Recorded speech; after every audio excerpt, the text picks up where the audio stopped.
Don't forget to like, subscribe and share the videos. Disguised unemployment generally means.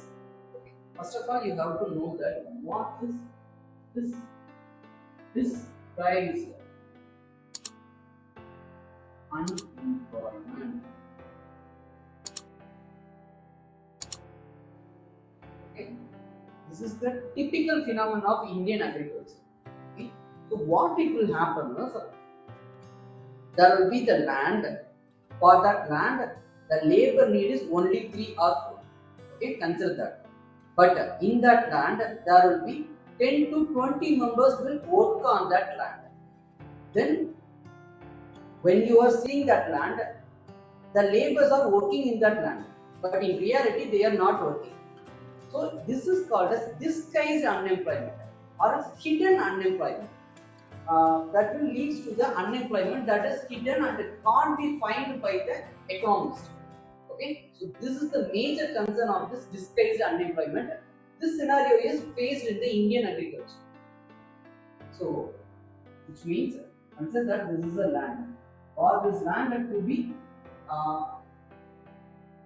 to get a 100% productivity from this land, which needs around 3 employees.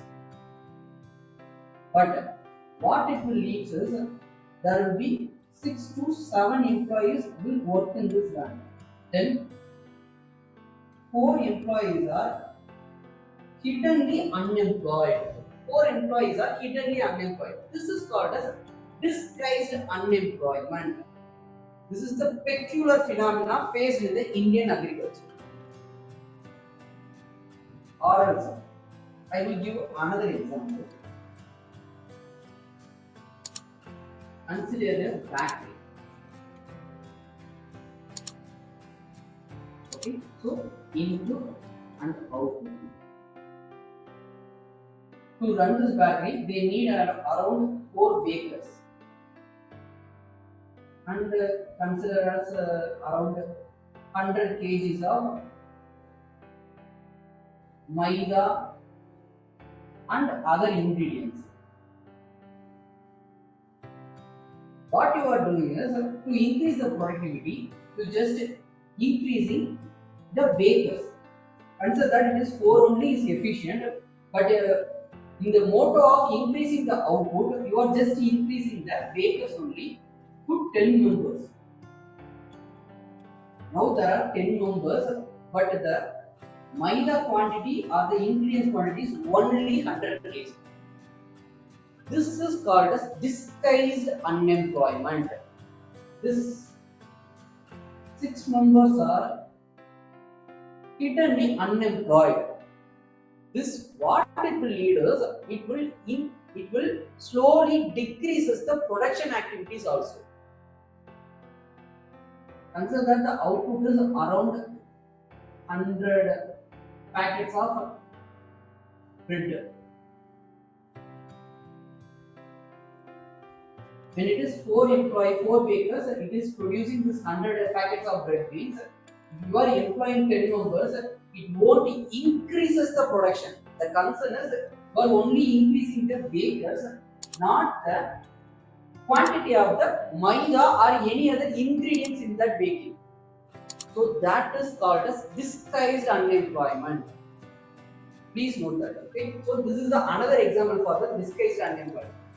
So now we are going to the question.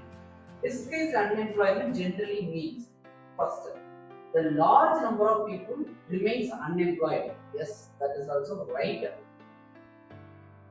Next, alternative employment is not available. Okay. C, marginal productivity of the labor is 0. D, the productivity of the worker is 2. When you are looking the 4 statements, the 4 statements also means the disguised unemployment. But you have to choose what is the most apt one for this disguised unemployment. Here, actually, the statement C, marginal productivity. So, what is this marginal productivity? Again, you have to know that because it is comes from the microeconomics. sometimes UPSC will do that. They will try to relate the macroeconomics and microeconomics topic, and they will try to make a question.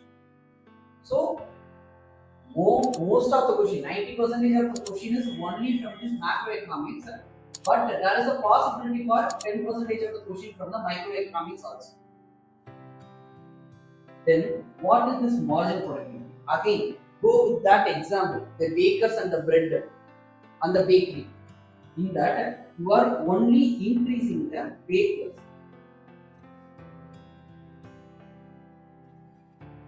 There is a constant supply of the maida. In this scenario, the marginal productivity will increase when the baker is becoming 4 to 5, 6 or 7. Up to this one, the productivity may increase. When the baker's count is increasing to certain level, the marginal productivity will goes on decreasing and it will become a zero.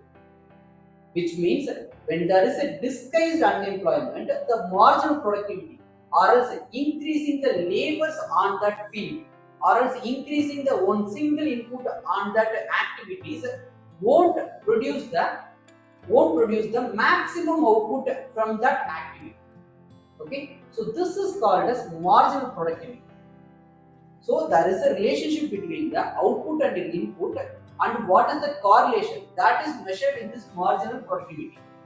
The marginal productivity of the labor is zero means you are continuously increasing the labors, but the productivity or the outcome from that activities is becoming zero or decreasing. So this is actually happens in the disguised unemployment. Even though all other statements are one or another way is correctly matching to this disguised unemployment, but more apt answer for this is the answer C. The marginal productivity of the labor is zero. Okay, so next thing is there are some other things about the unemployment. There are many other types of unemployment. On that, one of this is seasonal unemployment. Consider that Indian agriculture. It's a monsoon dependent. Okay, so at that scenario, only at the time of monsoon they will get certain works. So the farmers or the peasants will get a work only at the time of the monsoon time. Either consider that the harvester or a sowers, they will get a only employment at that season only. After seasons, they won't get any employment opportunity. That is called a seasonal unemployment. So it is connected to the seasons. So when it comes to Indian agriculture, it have two peculiar phenomena. One is seasonal unemployment, second is disguised unemployment. Next, structural unemployment, which means the category of unemployment arising from the mismatch between the job available in the market and the skills available to the worker. Answer that now there is a huge growth in the AI field. So that will obviously lead to the certain unemployment in the market. So if you get certain skills related to the AI means there are many other skills related to the AI like that, and there is a new engineering evolved as a prompt engineer, which means what are the prompts that you have to give to the AI to get exact answer for you. So there is a one course or the new skill is developed in the market. So if you are updated with that skill means you will get an employment opportunity. If it is not means you will be unemployed. So this is called as structural unemployment. Due to the growth of new technology, you will lose the job due to the lack of skill available. Okay, so this is called as structural unemployment.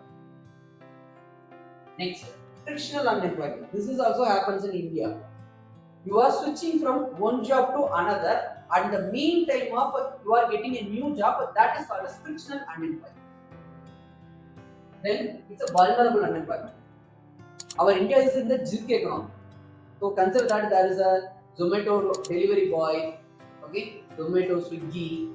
So there are many and also the rapid services. So these are the people who comes under the gig economy.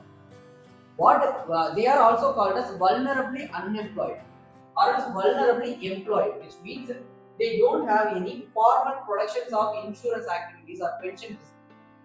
So they are called as vulnerably employed. So these are the things they may ask in the upcoming prelims. So please note. Okay. Okay. Thank you.